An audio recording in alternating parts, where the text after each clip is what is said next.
Selamat datang di RSUD Dr. Saiful Anwar, Provinsi Jawa Timur. Rumah Sakit Umum Daerah Dr. Saiful Anwar adalah rumah sakit umum daerah kelas A yang berada di Kota Malang, milik pemerintah daerah Provinsi Jawa Timur. Kami berkomitmen untuk menjalankan layanan kesehatan yang berkualitas serta didukung dengan fasilitas alat medis terupdate dan SDM yang profesional. Berikut adalah layanan kami yang ada di RSUD Dr. Saiful Anwar. IGD dan layanan ambulans 24 jam.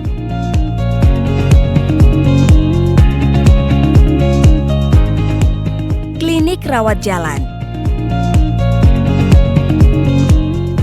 Rawat inap yang terdiri dari BPJS kelas 1, kelas 2, kelas 3, VIP dan VVIP.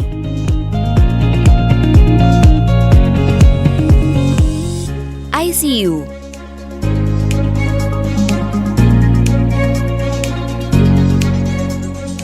PICU.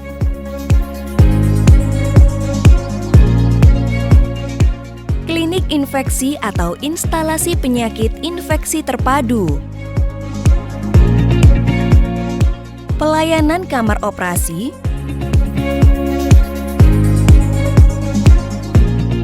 instalasi pelayanan jantung terpadu. RSUD Dr. Saiful Anwar juga memiliki fasilitas penunjang meliputi laboratorium sentral,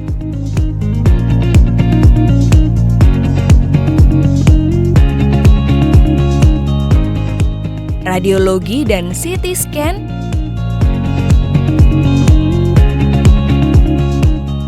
mikrobiologi klinik,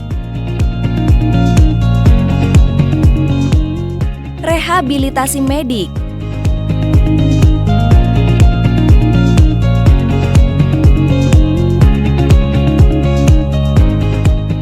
RSUD Dr. Saiful Anwar juga didukung dengan sarana dan prasarana yang memadai, meliputi area kendaraan roda 4 dan roda 2, ruang tunggu pasien, masjid,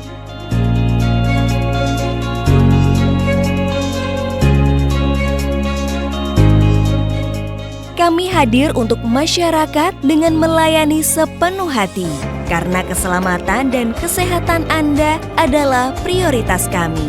RSUD Dr. Saiful Anwar. We love, we serve.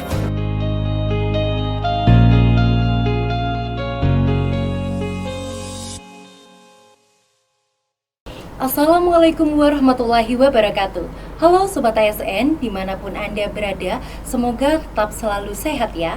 Senang sekali saya Evelyn membersamai Anda dalam acara ASN Sehat dan Bugar, Salam Sehat, Salam Bugar, yang tentunya diselenggarakan oleh Corporate University BPSDM Provinsi Jawa Timur, yang nantinya akan berkolaborasi dengan seluruh rumah sakit yang ada di lingkungan pemerintah Provinsi Jawa Timur. Dan hari ini, Sobat ASN, kita berkolaborasi dengan Rumah Sakit Umum Daerah Dr. Saiful Anwar Provinsi Jawa Timur, yang tentunya kita akan membahas terkait kulit sehat saat puasa, kelembapan terjaga, pesona terpelihara. Dan untuk menambah semangat kita kali ini ya Sobat ASN, saya mau pantun dulu nih. Boleh dong dijawab cakep ya? Pergi ke taman memetik melati. Cakep. Melihat bunga indah di mata. Cakep. Halo Sobat ASN yang baik hati. Cakep. Bersama dokter kulit kita akan berbagi cerita. Cakep. Terutama di bulan puasa ini ya Sobat ASN, kita merasa kulit kita gak harus puasa juga ya, atau kita kekurangan hidrasi. Nah, bagaimana sih sebetulnya cara agar menjaga kelembapan kulit kita agar senantiasa terhidrasi selama bulan puasa? Karena seperti yang kita ketahui, bulan puasa ini sekitar 11 jam kita tidak mendapatkan nutrisi. Nah, tentunya ini akan kita kupas tuntas bersama dengan narasumber yang expert di bidangnya. Beliau adalah Dr. Delia Widasmara, spesialis dermatologi, venerologi, dan estetika, subspesialis spesialis dermatologi tropis, Magister Manajemen Rumah Sakit Fins Divi FAADV. Selamat datang dokter. Halo, selamat pagi. Halo, selamat pagi. Cantik sekali, Masya Allah. Dokter, ini kan namanya panjang sekali ya dokter ya. Biasanya akrabnya disebut apa nih dokter sapaannya? Boleh dokter Lala aja. Dokter Lala ya, wah luar biasa sekali. Dokter Lala sehat hari ini? Sehat, alhamdulillah. Alhamdulillah sehat ya, dan semoga dokter Lala, sobat ASN, dan kita semua senantiasa diberikan kesehatan ya. Nah dokter, tentang bulan Ramadan ini, Iya. ya kan kita itu puasa juga selama ini 11 jam ya kurang lebih. Itu gimana sih dokter caranya supaya kita tetap menjaga kulit kita supaya nggak kering gitu, dan tentunya tetap terhidrasi? Oke, jadi kulit itu adalah bagian yang paling luas di tubuh kita. Jadi kalau kita tidak menjaga kulit kita, kita bakalan tahu ini orang kok gimana sih, kok jelek ya lifestyle-nya. Jadi kita tuh harus menjaga kulit. Oke. Jadi kalau kita puasa itu kan tidak makan 12 sampai 16 jam. Ada beberapa hal di kulit yang akan berubah ya, misalnya kayak metabolismenya, kemudian hidrasinya pasti berkurang karena kan cadangannya pasti berkurang tuh, sama gangguan fungsi skin barriernya. Jadi skin barrier tuh ada, kalau kita bahasa orang awamnya tuh adalah perlindungan kulit. Nah itu yang harus dijaga. Kenapa kalau misalnya kita puasa kok kerasa kulitnya kering? Karena skin barriernya terganggu di situ. Nah, kalau skin barrier kamu tahu kan kalau misalnya ini semen sama batu bata. Nah, itu kan fungsinya melekatkan gitu ya. Kalau misalnya itu sedikit longgar atau rusak, nah air itu akan gampang sekali menguap ke atas. Jadi kita rasanya kulit kita tuh kayak iritasi, kemudian ketat gitu. Mesti kan sering ya kayak gitu. Kok awal-awal puasa ini kok nggak enak ya kulit saya, lebih iritatif, terus kemudian ketat gitu kulitnya. Jadi itu yang terjadi pada kulit kita pada waktu kita puasa. Kalau biasanya nih dokter ya, sobat ASN, mungkin juga pemirsa yang ada di luar sana merasa kulitnya itu sering kusam, terutama bulan puasa. Padahal hari biasanya mungkin tidak sekusam itu. Itu apakah bisa terjadi ya dok memang? Kalau kusam itu sebenarnya bukan karena bulan puasa aja, karena seiring berjalannya usia itu kulit kita itu juga kusam. Memang yang sering berkurang ya biasanya kan hidrasi kulit. Kalau kita hidrasinya berkurang, kelembapannya berkurang, pasti akan jelek kulitnya. Turgornya maksudnya kalau dicubit gini, kalau balik itu berarti bagus ya hidrasi kulitnya. Nah ini kalau puasa itu biasanya berkurang, jadi elastisitasnya berkurang. Nah itu yang pertama. Jadi pelampi kalau bahasa ininya. Terus kemudian yang kedua, mungkin kalau misalnya dia kusam, kita kan jam tidurnya berkurang ya pada saat puasa. Itu sih yang menyebabkan kulit kita itu kelihatan kusam. Karena apa? Kalau kita kurang tidur, otomatis kan stresornya meningkat juga. Nah itu kita akan kulit kita kan kurang glowing ya kalau orang bilang ya. Nah kita akan sedikit terganggu di situ. Kemudian kalau malam biasanya kita tuh sedikit malas untuk melakukan perawatan kulit. Biasanya hal-hal seperti itu ya, penggunaan skincare itu harus ditekankan juga pada saat bulan puasa ini. Gitu, mungkin lebih banyakan lagi gitu ya skincare-nya dokter? Bukan lebih banyak, artinya ada hal-hal yang perlu dilakukan, misalnya kayak kan kebutuhan manusia ini kan 2 liter gitu ya per hari. Nah itu harus cukup. Kapan sih kita makan misalnya pas sahur? Kalau di Kemenkes kan ada 8 gelas tuh, 2 pas sahur, 4 pada saat malam, maksudnya pada saat setelah taraweh ya biasanya. Terus kemudian 2 pada saat berbuka. Itu udah cukup sih. Itu ada trik-trik sendiri. Kalau untuk skincare ya mungkin basic skincare seperti kayak sunscreen, kemudian pembersihan dengan sabun, kemudian ada moisturizer juga. Nah itu harus dipertahankan. Artinya kalau misalnya kita puasa, kita harus tetap pakai itu gitu. Justru bukan karena kita men-skip itu ya dokter ya, harus tetap pakai dari skincare itu tadi gitu ya. Iya kan, pakai skincare nggak membatalkan puasa kan? Betul sekali. Okay. Nah dokter, ini kan kita di bulan puasa ini memang sering kulitnya kering gitu ya. Cara membedakan bagi sobat ASN dan pemirsa semua, seperti kulit kering yang disentuh ini dok, kita menyentuh ini merasa kulit kering, atau kulit yang mungkin dehidrasinya banget gitu. Itu gimana dokter? Oke, kalau kita membedakan antara dehidrasi biasa ya dengan kulit kering tuh kalau bahasa medisnya serosis ya. Kalau kulit kering itu kronis, jadi dia adalah ada proses yang berkepanjangan, ada skin barrier yang rusak di situ. Tapi kalau misalnya hidrasi kulit saja yang terganggu seperti puasa ini hanya bersifat sementara. Ya, jadi hanya bersifat sementara. Kalau kering, pasti kalau misalnya kering itu ada iritasi, kemudian kemerahan, itu pasti. Tapi biasanya penyebabnya yang berbeda. Kalau misalnya serosis atau kulit kering itu dia berkepanjangan. Kalau yang gangguan hidrasi karena puasa ini biasanya cuman sementara, and then akan kembali lagi gitu.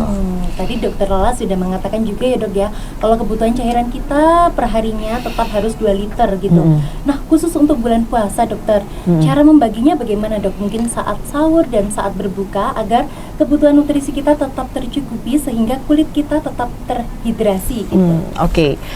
Ini sekalian sama skincare-nya atau kebutuhan cairan aja nih? Cairan dulu dokter. Oke, kalau cairan aja sih kita cuman butuhkan paling nggak 2 liter ya kalau yang dewasa ya. Seperti yang Kemenkes tadi, jadi 2 liter, 2 gelas kita bagi dalam 8 gelas. 2 gelas pada saat kita berbuka, kemudian 4 pada saat malam sesudah tarawih, kemudian 2 gelasnya lagi pada saat sahur. Itu sudah cukup. Seperti itu sih. Kemudian kan cairan itu bukan hanya pada air aja ya, pada makanan juga. Kalau misalnya pada makanan-makanan yang banyak air, misalnya kayak melon, kemudian semangka, itu juga bisa kita dari situ.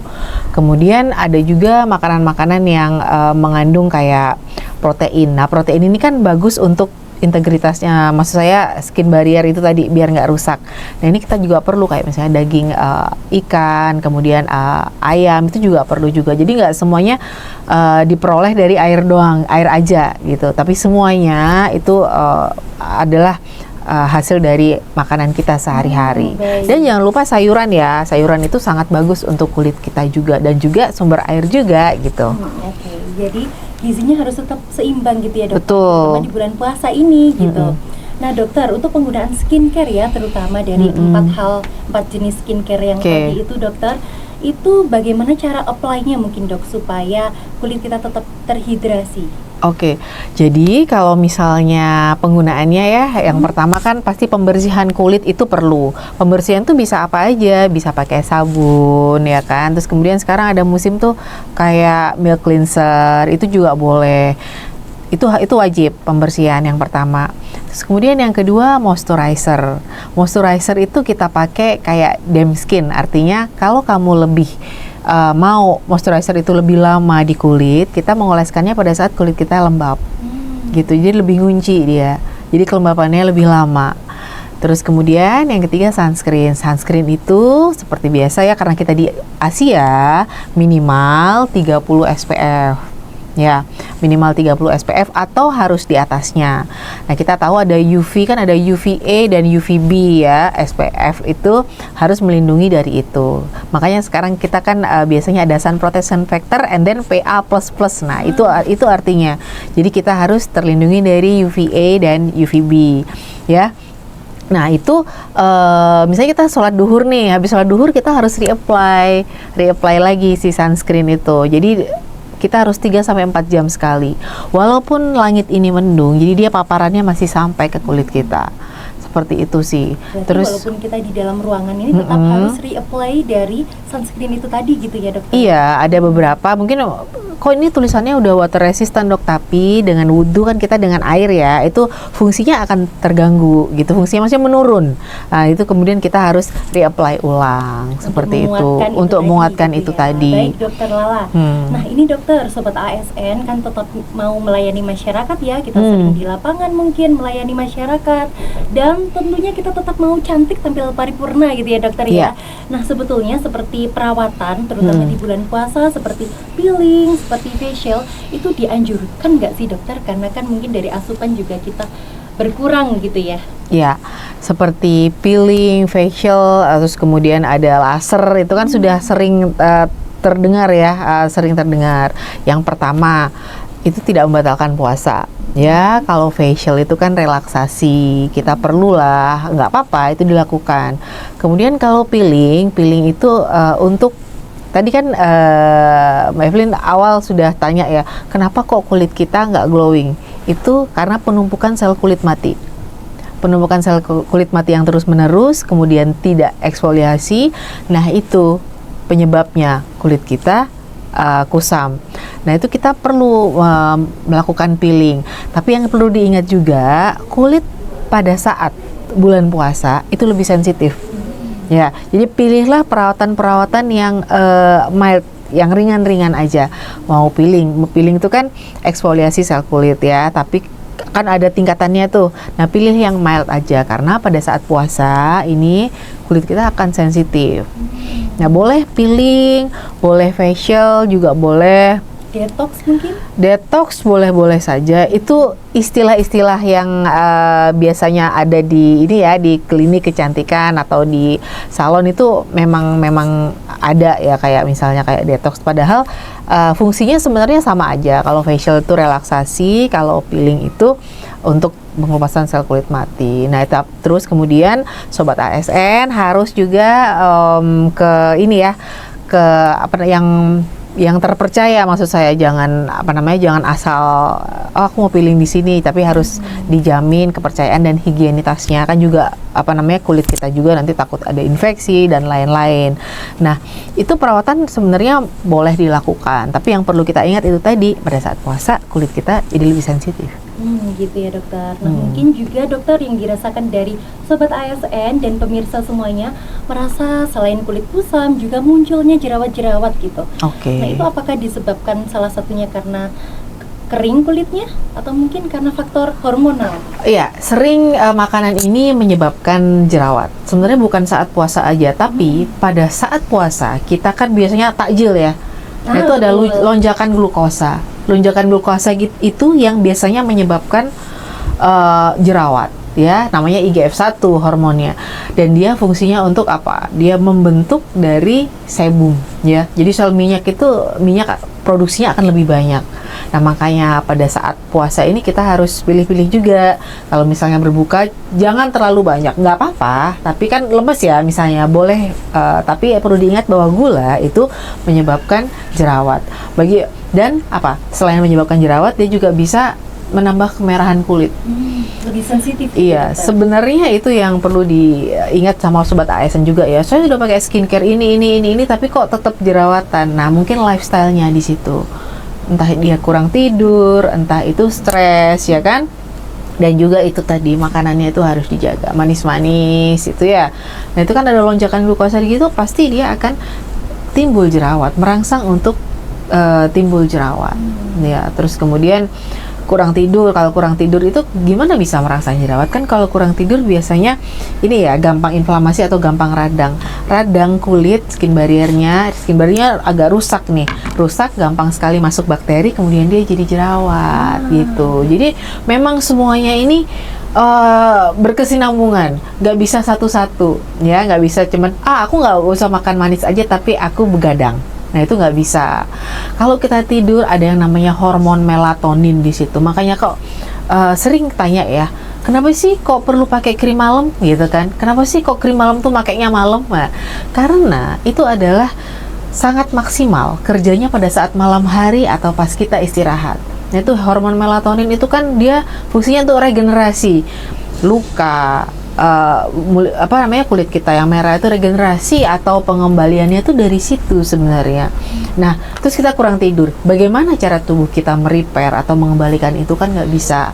Nah, cukup tidur, makannya juga dijaga, asupannya juga dijaga, hidrasinya juga dijaga. Itu harus dijaga semua. Baik, jadi semuanya harus balance ya dokter ya. Betul. Segi makanan oke, pola tidur oke, skincare-nya juga jangan lupa ya sobat ASN. Betul. Seperti itu ya dokter. Mungkin di masyarakat juga ada terdengar mitos-mitos dokter. Mitos apa mungkin yang pernah dokter Lala dengarkan gitu, suara-suara sumbang gitu ya? Kalau mitos itu biasanya kalau kulit berjerawat tidak perlu moisturizer, itu salah. Saya juga pernah dengar itu loh dok. Iya, itu salah. Itu pasti saya udah ini dok, tapi saya nggak pakai moisturizer, itu salah. Jerawat itu kan pasti radang dan merah, ya kan? Nah, moisturizer itu menenangkan kulit tersebut, gitu. Jadi tetap butuh, bukan minyak terus ditambah minyak, tidak. Ya, jadi itu akan mempercepat wound healing atau penyembuhan si jerawat itu. Begitu. Itu mitosnya yang paling sering itu. Sama yang kedua, kalau kita di dalam rumah kita tidak perlu pakai sunscreen. Itu sangat mitos. Kita harus pakai sunscreen minimal 30 SPF ya. Terus kemudian nanti di-reapply setiap 3 sampai 4 jam. Itu harus, karena kenapa? Untuk jangka panjang sebenarnya. Bukan di bulan puasa ini aja, itu untuk jangka panjang. Sunscreen itu di FDA Amerika itu 6 bulan anak-anak tuh sudah harus pakai, boleh pakai. Ya. Jadi nggak yang, bukan sesuatu yang kok dandan banget pakai sunscreen. Nggak, sebenarnya itu untuk kulit kita jangka panjang, untuk anti aging juga. Kita ketahui kan ada melasma atau flek dan lain-lain kalau kita tidak pakai sunscreen tersebut. Jadi panjang, dari bulan Ramadan bisa sampai anti aging nanti ini. Baik, dokter, mungkin dari tips and triknya dokter ya, yang mau dokter Lala sampaikan kepada sobat sehat. Mungkin dari tips and triknya tadi ya, dokter Lala sudah menjelaskan banyak sekali. Dari bulan puasa ini kita harus apa aja, mungkin tips tambahannya dokter, supaya kulit kita, sobat ASN dan juga masyarakat semuanya merasa tetap glowing tanpa make up gitu. Kan puasa maunya yang ringan-ringan aja gitu ya dokter ya. Jadi yang pertama, jaga asupan makanan atau hidrasi kulit ya. Yang kedua, harus tahu vitamin-vitamin apa yang bagus untuk kulit ya sobat ASN. Vitamin C, vitamin E itu harus, dan itu ada semua di buah dan sayur yang ada di Indonesia, khususnya Jawa Timur apalagi banyak. Terus kemudian yang ketiga, skincare, jangan lupa ya, pembersihan yang maksimal, kemudian pelembab atau moisturizer dan sunscreen. Kalau pagi, malam mau tidur jangan lupa dibersihkan lagi, kemudian pakai pelembab lagi, itu harus. Terus kemudian yang terakhir itu cukup tidur dan hindari stres. Tapi nggak mungkin sepertinya ya untuk menghindari stres dari kita, tapi harus dikendalikan karena stresor itu juga akan mempengaruhi dari kulit kita, seperti itu. Luar biasa sekali tips and triknya dokter Lala ya, yang nantinya perlu kita, bahkan wajib ya kita terapkan gitu ya dokter, wajib, supaya kulit kita tetap terhidrasi ya sobat ASN. Dan mungkin selain itu juga ada layanan unggulan ya dokter di rumah sakit kita ini. Iya, layanan unggulan di Saiful Anwar yang pertama ya, yang pasti ya sobat ASN, dokter spesialisnya lengkap di sini. Mau ada bedah jantung, terus kemudian ada transplantasi ginjal, itu juga perlu di sini. Nggak usah keluar negeri, jadi di Saiful Anwar juga bisa ya. Untuk estetiknya juga lengkap. Kemudian untuk pemeriksaan radiologinya juga alatnya paling canggih di sini. Jadi nggak usah jauh-jauh, kita ke Rumah Sakit Saiful Anwar saja. Baik, jadi semuanya lengkap dokter ya di RSUD Dr. Saiful Anwar Provinsi Jawa Timur ini ya sobat sehat. Luar biasa sekali, terima kasih banyak dokter Lala. Sama-sama. Luar biasa ya sobat sehat. Terima kasih dokter Lala yang telah membersamai kita kali ini. Dan tentunya sobat ASN, kita harus selalu menjaga kesehatan kulit kita, terutama ada di bulan puasa ini. Dan terima kasih kepada sobat ASN semuanya. Semoga Dokter Delia dan juga sobat ASN sehat selalu dan tetap semangat ya dokter ya. Amin. Dalam menjalani ibadah puasa kita kali ini ya. Terima kasih sobat ASN. Sampai jumpa di episode berikutnya. Terima kasih, saya Evelyn, Dr. Delia, dan seluruh kru yang bertugas pamit undur diri.